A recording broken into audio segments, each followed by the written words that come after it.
Hi friends, Rajini சாருக்கு ஓவியா மேடத்துக்கு எல்லாம் டேட்டா தீர்ந்து போச்சுன்னு நினைக்கிறேன். அவன் ட்வீட் போட காணும். தமிழ்நாட்டில் எவ்வளோ பிரச்சனை நடந்துட்டுருக்கு. ஆள் எங்கே போனாங்கன்னே தெரியல.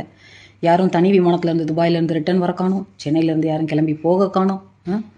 ரூல்ஸை ஃபாலோ பண்ணுங்கடான்னு படித்து சொன்னேடா கேட்கலையேடா அப்படின்னு ஆஸ்கார் லெவலுக்கு சீன் போடுறதுக்கு ஆள் இல்லை. நாமக்கல்ல சொல்கிறேன்.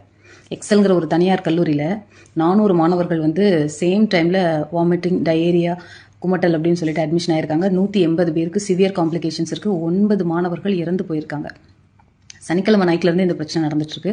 சனிக்கிழமை இரவு சாப்பாட்டுக்கு அப்புறமே எல்லாருக்குமே உடம்பு முடியல, வாந்தி, குமட்டல் எல்லாருமே இருந்திருக்கு. 4 பேருக்கு சிம்டம்ஸ் தெரியும் போது காலேஜுக்குள்ளேயே இருக்கக்கூடிய கிளினிக்கில் வச்சு பார்த்து ட்ரீட் பண்ணிட்டாங்க. அதுக்கப்புறம் சிவியாரிட்டி சாட்டர்டேக்கு அப்புறம் சண்டே மண்டே பார்த்தீங்கன்னா சிவியாரிட்டி ஜாஸ்தி ஆனதுக்கப்புறம் தான் காலேஜ்லேயே இருக்கக்கூடிய பசங்க ஃபோன் பண்ணி ஹெல்த் இன்ஸ்பெக்டருக்கு இன்ஃபார்ம் பண்ணியிருக்காங்க. அப்புறமா இன்ஸ்பெக்ஷன் பண்ணி பார்க்கும்போது தெரியுது, பியூரிஃபையர் டேங்கை 3 வருஷமாக க்ளீன் பண்ணல. உள்ளே ஃபுல்லாக புழுக்கள் இருந்திருக்கு. ஓவர் டேங்குக்குள்ளே புழுக்களும் கரப்பாம்பூச்சியும் இருந்திருக்கு. ட்ரைனேஜ் சிஸ்டம் உடஞ்சி குடி தண்ணி கூட மிக்ஸ் ஆயிருக்கு. இதுலலாம் மாணவர்கள் சிவியராக அஃபெக்ட் ஆயிருக்காங்க. இந்த மாதிரி ஒரு குரூப் சிம்டம்ஸ் தெரியும் போது 2 பேருக்கு மேலே ஒரே சிம்டம் 2-3 பேருக்கு இருக்குது அப்படின்னாலே நம்ம இமீடியட்டாக ஆக்ஷன் எடுக்கணும்.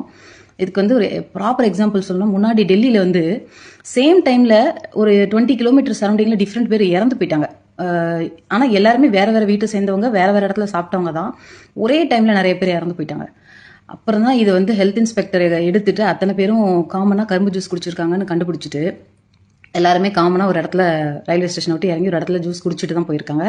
அந்த இடத்த செக் பண்ணும்போது தான் தெரிஞ்சது, கரும்பை கட்டாக விட்டு ஜூஸ் அரைக்கும்போது கரும்பு கட்டுக்குள்ளே பூநாகம் அப்படின்னு சொல்லி ஒரு பாம்பு இருந்திருக்கு. இந்த விஷயத்தினால தான் என்ன இருக்குது அப்படின்னா டிஃப்ரெண்ட் லொக்கேஷனில் ஆட்கள் இறந்து போயிருக்காங்க.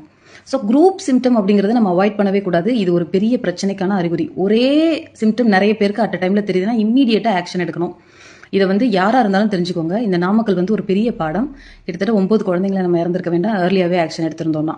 ஸோ குரூப் சிம்டம்ஸை அவாய்ட் பண்ணாதீங்க ப்ளீஸ். காலேஜ் உங்களை நம்பி தான் பேரண்ட்ஸ் கொண்டு குழந்தைங்களை கொடுக்குறாங்க.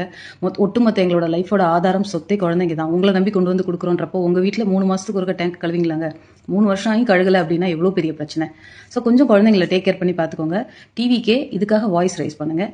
ஏன் இந்த மாதிரி காலேஜ் ஒரு நெக்லெக்ட் பண்ணாங்க, ஏன் ப்ராப்பராக கேர் பண்ணிக்கல அப்படிங்கிறத டிவிக்கே தொண்டர்கள் அத்தனை பேரும் வாய்ஸ் ரைஸ் பண்ணுங்கள். தேங்க்யூ.